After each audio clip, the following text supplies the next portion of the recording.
Bilasizlarmi, sizlarga bitta narsa aytib bermoqchiman. Hozir Pizza Hut'daman. Pizza yana keldim. Chet elga kelib, O'zbekistonga mayli, chet elga kelib bunaqa hurmat qozonaman deb o'ylamagandim. Aynan hurmatiga nima nazar qilyapman. Kelishim bilan salom berishadi. Akbarjon keldi, boshqa qildi deb. Hozir men beef pepperoni degan pizzani naqladim, men buyurtma qildim.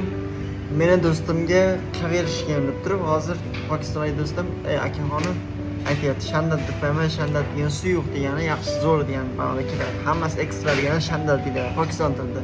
Menga keyboard qilib qo'ygan, shandat yozib tushunaman deb qilaveryapti. Bunaqa servis, bunaqa hurmat bu juda ajoyib, to'g'risi. Juda yaxshi ko'raman. Bunaqa qodir qilib qo'ygan, bunaqa aytadigan hurmatni sazovor qilib qo'yganga aynan Malayziyada shukr qilaman Xudoga. Bahosi hozir meni pizzam tayyor bo'ladi, olib ketaman. Juda ajoyib gaplashdik. Hol so'rayapti, sog'lig'imni so'rayapti. Bu narsani nima uchun aytib beryapman?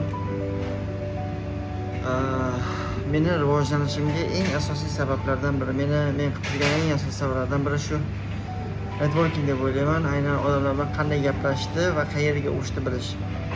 Bu men uchun tamom bo'lsa kerak. O, ichkarida yona. Qani.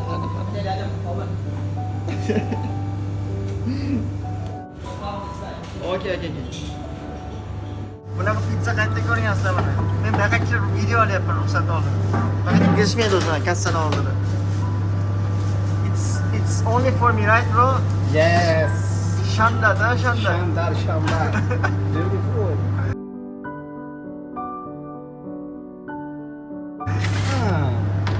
This words from Urdu, right? Pakistan. Yes, Pakistan.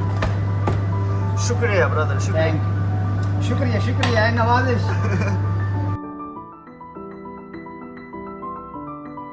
Brother, the video of me. Thank you, brother. Thank you. Thank you for everything. Thank you, bro. So'us so'rasam berganini qarang. Bunaqa narsalar qayda? Bunaqa narsalar qo'shib, salfetkalar bilan birga.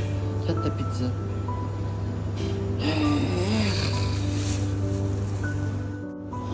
Bitta narsaga maqtanaman, men maqtamaganman shu kungacha. O'rtasiga meni muvaffaqiyatim deb hisoblayman aynan shu narsalarni. Bunaqa qilib yurish najot emas. Sog' bo'linglar, sinoat.